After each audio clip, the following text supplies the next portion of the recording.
টাইলেজ ও mulching কোনটি মাটির তাপমাত্রা নিয়ন্ত্রণে বেশি কার্যকর? যুক্তি দাও। টাইলেজ এবং মালচিং এর মধ্যে কোন পদ্ধতি মাটির তাপমাত্রা নিয়ন্ত্রণে বেশি কার্যকর? দয়া করে কারণ সহ বুঝিয়ে বলুন। মালচিং অধিক কার্যকর কারণ এটি মাটির পৃষ্ঠকে ঢেকে রাখে, তাপ হারানো কমায় ও আর্দ্রতা ধরে রাখে। Mulching is more effective because it covers the soil surface, reduces heat loss and retains moisture.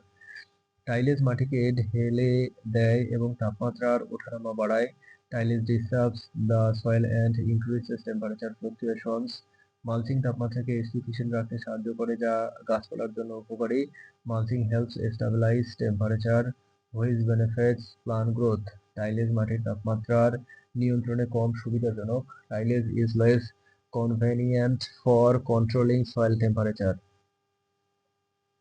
Mulching এর ফলে তাপমাত্রার ওঠানামা কমে এবং মাটি বেশি স্বাস্থ্যসম্মত থাকে। Mulching reduces temperature fluctuations and keeps soil healthier. গ্রীষ্মকালে মালচিং প্লাস্টিক মাল্চ ব্যবহার করলে কি সমস্যা হতে পারে? Hot problems may arise from using plastic mulch in summer. Plastic mulch গরম আবহাওয়ায় অতিরিক্ত তাপ সঞ্চয় করতে পারে, যা উদ্ভিদের ক্ষতি করে। Plastic mulch may trap excessive heat in hot weather, damaging plants. এটি মাটির শ্বাস-প্রশ্বাস কমিয়ে দেয় এবং আর্দ্রতা মাত্রা বাড়িয়ে পতনের কারণ হয়। It reduces soil aeration and increases moisture, leading to decay. Plastic mulch ব্যবহারে মাটি শুকনো হওয়ার ঝুঁকি থাকে। Plastic mulch use risk drawing out the soil.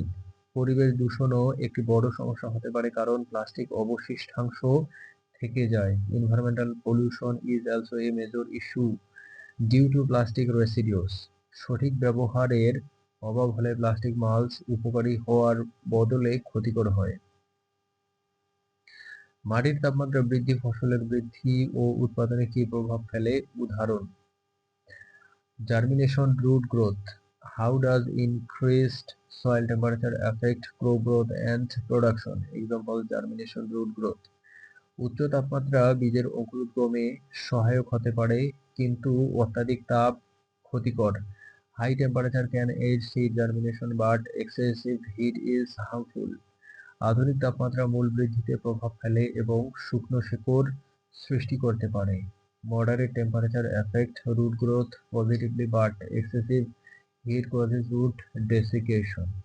উচ্চ তাপমাত্রায় পুষ্টি শোষণ কমে যায় এবং ফসলের বৃদ্ধি বাধাগ্রস্ত হয়। High temperature reduce nutrient uptake and stunts crop growth. সঠিক তাপমাত্রা ফসলের উন্নত মান ও ফলন নিশ্চিত করে। Proper temperature ensures better crop quality and yield.